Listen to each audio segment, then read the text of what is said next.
Welcome to Roundabout Oxford, a podcast from the University of Mississippi Libraries.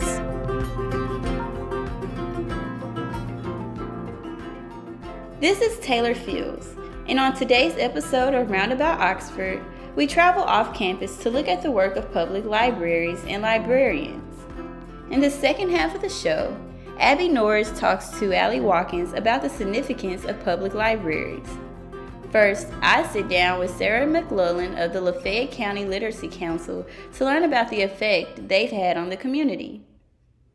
So to get started, for those that don't really know about the Lafayette Literacy Council, how would you describe that to someone? And can you tell me a little bit about the program? The Lafayette County Literacy Council is a nonprofit that has been in Oxford for over 25 years.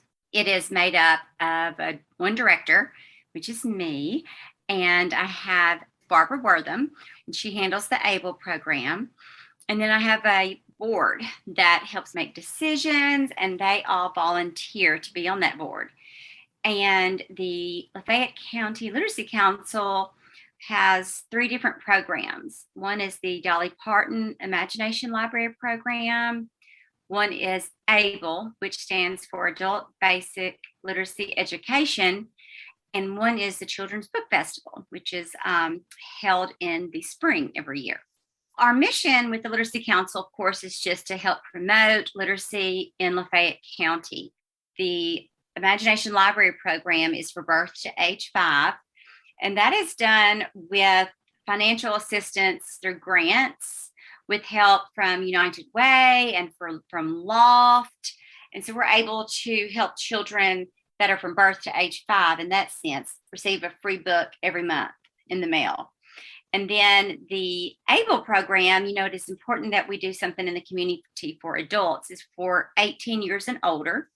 And these are for adults that might need help just reading. If it's someone that's maybe sometimes grandparents are helping raise their grandchildren at home, so they may need help reading, or it could just be someone who needs help passing a driver's license test. It's mainly those who need help with their GEDs. And so we have a coach that works with them one-on-one and helps them in passing these tests. And we provide all the materials and we provide the tests. We pay for them to take the tests for that too.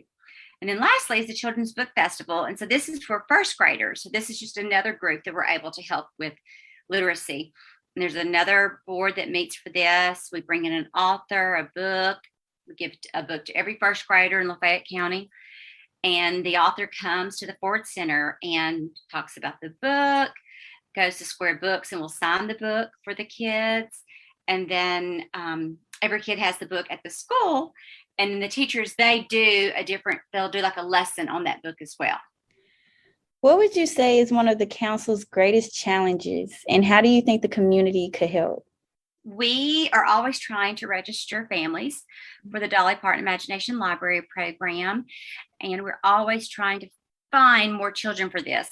Pre-COVID, I was able to go and set up at different health fairs, the museum, at the hospital, schools, and sign families up that way.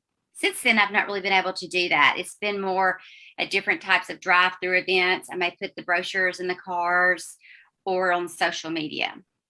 So that's always something that we could always just, kind of give a shout out. Like, if you ever know anyone birth to age 5, please let us know, because that is one of the biggest parts of our program is getting books into the homes of children at the earliest age possible.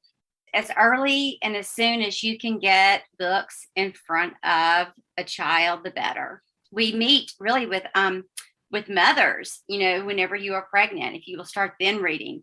And so, a lot of people don't know that, but while the baby's in the womb, if you will begin reading then, it's important for the baby to hear the mother's voice and for the baby to hear them reading. So even when the baby's born and they don't even know what really you're saying, you should begin reading to them then.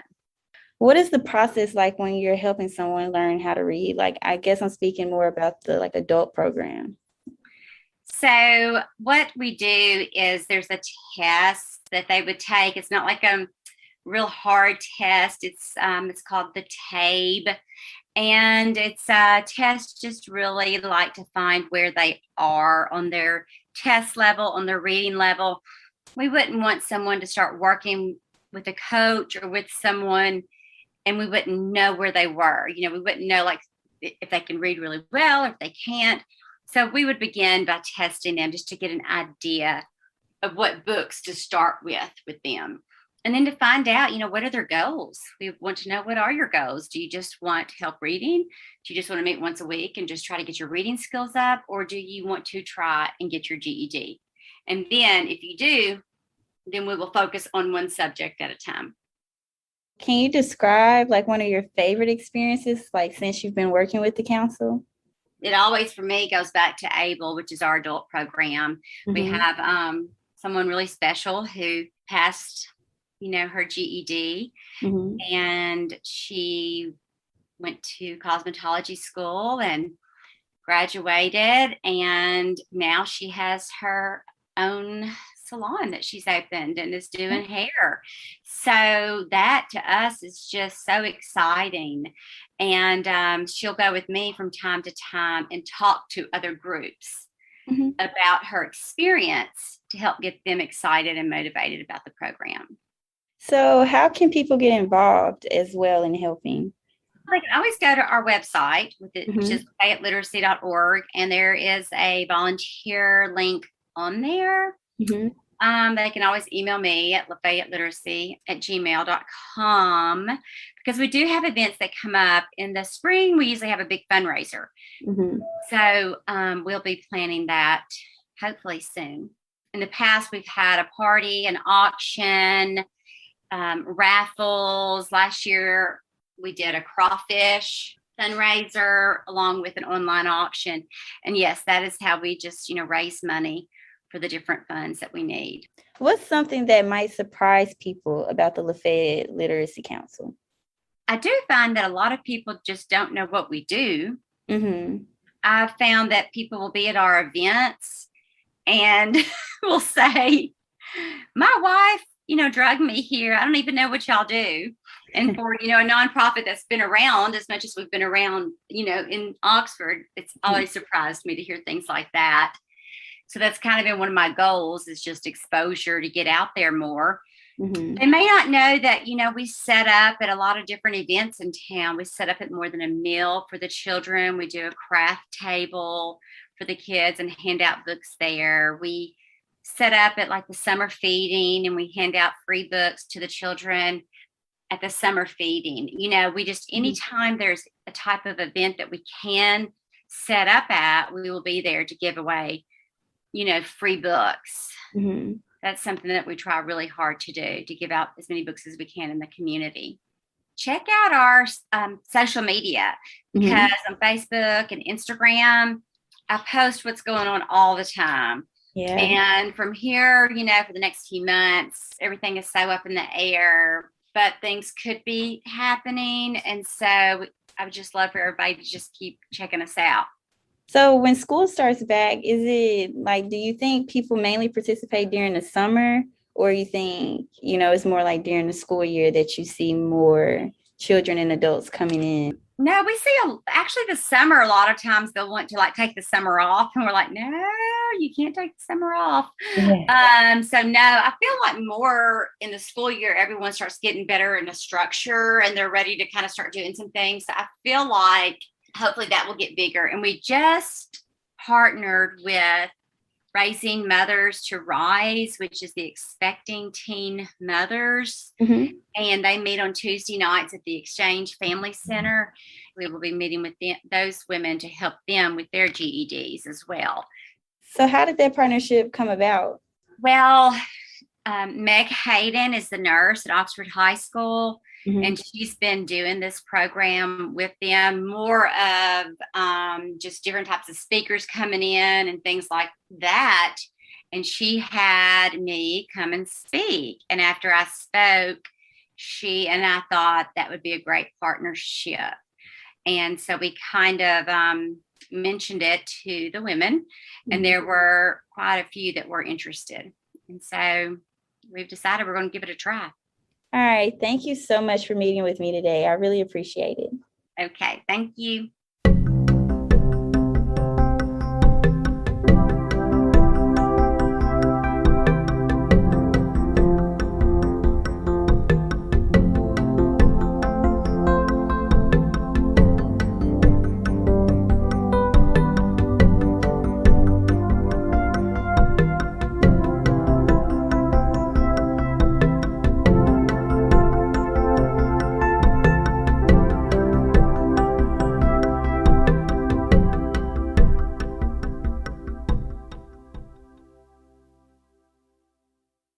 Hi, this is Abbie Norris. I am here with Allie Watkins, the youth librarian at First Regional Libraries. Allie, would you like to introduce yourself? Yeah, hi, I'm Allie Watkins. I'm the youth librarian at the Lafayette County and Oxford Public Library, which is a branch of First Regional Libraries, and I'm so glad to be here today. Yeah, thank you so much for joining us. So to get started, I would love to know how your path as a librarian panned out and how you decided to work in public libraries. Yeah, so I was always a library kid. My mom and my dad both made it a priority to take my brother and I to libraries when we were little. I would go after school with my mom, and then I went on Saturdays with my dad to get movies. That was our special Saturday date. And then when I was in junior high, we moved to a town that was part of a library system, which I loved because I was able to get books that weren't on the shelf, and I was able to have access to a larger variety of things. And that really spoke to me. And it was part of a rural system, but because of the way that the branches work together and the communities work together, we were able to have resources that we wouldn't be able to have on our own. And that made me really interested in public libraries and the way that they served communities. So after college, I went straight to library school, which is not a particularly usual path. A lot of times librarianship is a second or third career, but I was excited and I loved it. And I've been in libraries about 12 years now. So how long have you been with Lafayette County Library? So I've been here about 3 years, and previous to that, I was at the Mississippi Library Commission, which is the state library agency, which is an agency that supports public libraries in our state. And before that, I was in a public library in the Jackson metro area. So I'm delighted to be back in Oxford. Can you talk a little bit about what your job duties entail as the youth librarian? Yeah, so I work with our wonderful youth specialist, Sammy, who is great. And between the two of us, we do collection development, programming, and outreach for anyone ages 0 to 18 in Lafayette County. And that encompasses a lot. We serve the daycares, we serve the schools, we do in-person programming when there's not a pandemic, we do virtual programming, and we take care of the collection. Great. And I am really interested to hear your opinion on the impact that public libraries have on literacy and learning success for youth, especially with what you were talking about, the regional library system, where even if your specific library doesn't have a certain resource, they can connect to other libraries within that system to get what their patrons need. Yeah, so, well, first of all, we offer quality early literacy programming, including story times. All of our story times are planned, researched. We try to empower parents to work in early literacy practices with their kids, which is a fun part of our story times. We get to know whole families, which I love. We had a story time this morning, and we saw some little siblings of some kids that had gone to school during the pandemic. So that's really fun. Our collection is vast. We have a great collection at the Lafayette County and Oxford Public Library, but First Regional Library has 14 branches. So if there is a resource that we don't have, one of our other branches will probably have it. And we're also part of a consortium called the Mississippi Library Partnership, and that extends our resources even further. We can get books from libraries like Tupelo, Columbus, We have access to Mississippi State's entire catalog. So as far as our resources go, we have access to a lot, and it's really, really great. So the kids of this community and all the communities that FRL serves are very lucky. That's awesome. And, you know, as a librarian, I love asking other librarians this question. And I feel like in the library world, it might be kind of old or worn out at this point. But what are some of the essential services that you as a librarian provide to these kids? And why do you think it's so important that, you know, public libraries continue to be supported and exist within the community? Yeah, so we provide all kinds of great services. We're not schools. We don't try to be, but we do provide support to the schools. My coworker, Sammy, has been doing outdoor story times for our preschools in the past couple of weeks. And we have all kinds of services that aren't just for kids that are doing early literacy, but for older kids that are working on visual literacy or information literacy. We have all kinds of digital resources, not as many as the university, but we do have like publicly funded databases so that just anyone that has a public library card can access Magnolia, which is our EBSCO-host publicly funded database. We have ebooks and e-magazines so that kids can constantly read. We have a really great collection of children's ebooks. And most of our older kids have devices now. A lot of the schools are issuing iPads. So if they get our ebook app, they can read at school, at home, in the pickup line. We're constantly working on providing books to kids. We're big book pushers. We have a really great database called Learning Express Library, which I'm not sure if you're familiar with, but it has test prep software, really, really good test prep software, practice tests for free. All you have to have is a library card. You know, it has ACT, it has SAT, but also, and it might be of some interest to your university students, it has the LSAT, it has the MCAT, it has the GRE, free test prep software, and all you have to have is a public library card. So we're always working on expanding the types of resources that we can provide to our youth. Yeah, that's fascinating. I had no idea that you had that test prep software. And please tell your students. Yes, definitely. And I can only imagine, you know, you said you've been in libraries for 12 years at this point, how much the need for information literacy and digital literacy for kids as they're growing up has grown in that time. It's so important. And we're delighted to work with our school librarians a lot. Oxford and Lafayette County are blessed with some really excellent school librarians at our schools. And they're kind of at the front line of working on information literacy. And we are glad to support them and help them while they're doing their jobs. And you touched on this a little bit earlier, but how did working in a public library and working in the youth services department change over the course of the pandemic? A lot. We like to say that the library never shut down. Our digital services were always available. Mm-hmm. We immediately diverted resources into our ebook services so that people that were at home could read. As we started slowly opening up different parts of the library, we did our best to serve the patrons where they were.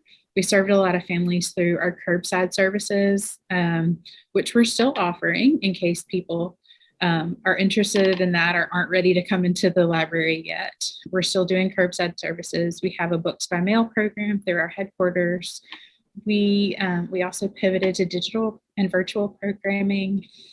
Virtual story time is not exactly the same, but it really helped our patrons to be able to watch a pre-recorded story time because maybe their kid was taking a nap while we were having it live, so they could watch it anytime they wanted. Or, as you probably know, repetition is so good for little brains. If they want to watch it 4 times in a row, they could.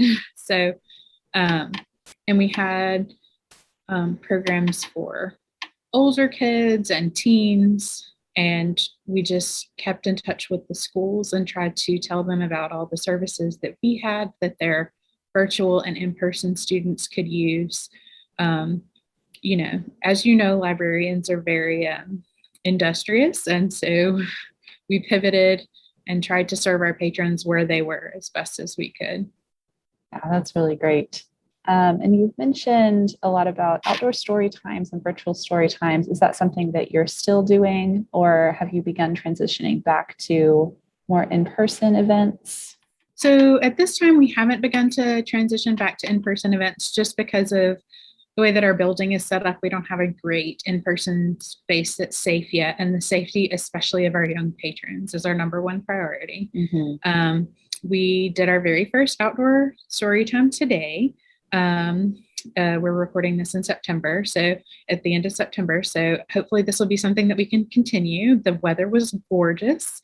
We had 41 kids and caregivers attend on the front lawn of the library. So it was a big time. All the parents were thrilled to have something to take their kids to. Sure. Yeah, they've all been stuck inside for a year and a half. So, but we are still offering some virtual story times. Those can be found on our website at firstregional.org.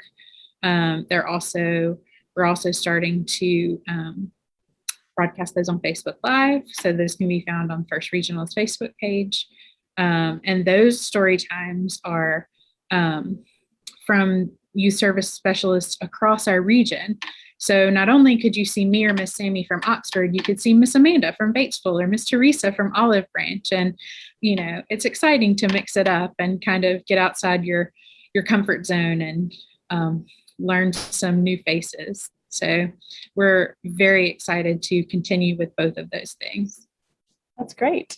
And is there any other way that people can support the library this upcoming fall and winter? Yeah, please just come in. September is library card sign-up month. If you do not have a library card, we would be delighted to get you one, and you'll have access to all the resources that I've been talking about. We serve the whole community. So whether you're a student or a professor or a kid or an adult, we have something for you. I haven't talked very much about our adult programming, but we do have adult virtual programming also. And if you would like to take it a step further, you can always join our Friends of the Library group, which is a group that works to advocate for the library and raise funds for our programming, which is really great. We love them. We love our friends.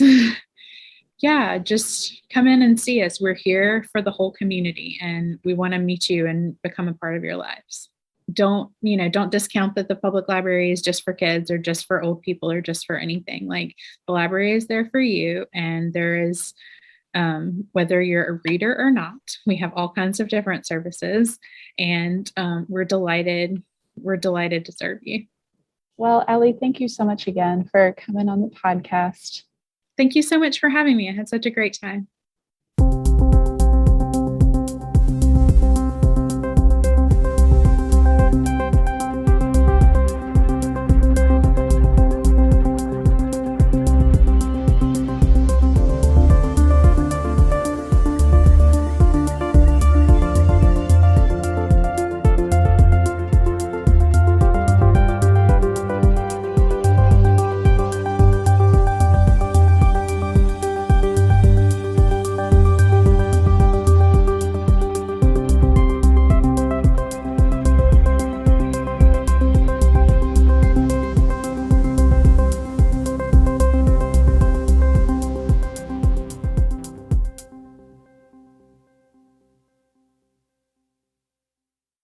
Roundabout Oxford was developed and produced by Brian Corrigan, Taylor Fields, Alan Munchauer, Abigail Norris, Christina Streeter, and Alex Watson. This episode was narrated by Taylor Fields and Gail Herrera, with musical contributions from Brian Corrigan and Gail Herrera. Thank you for listening to Roundabout Oxford.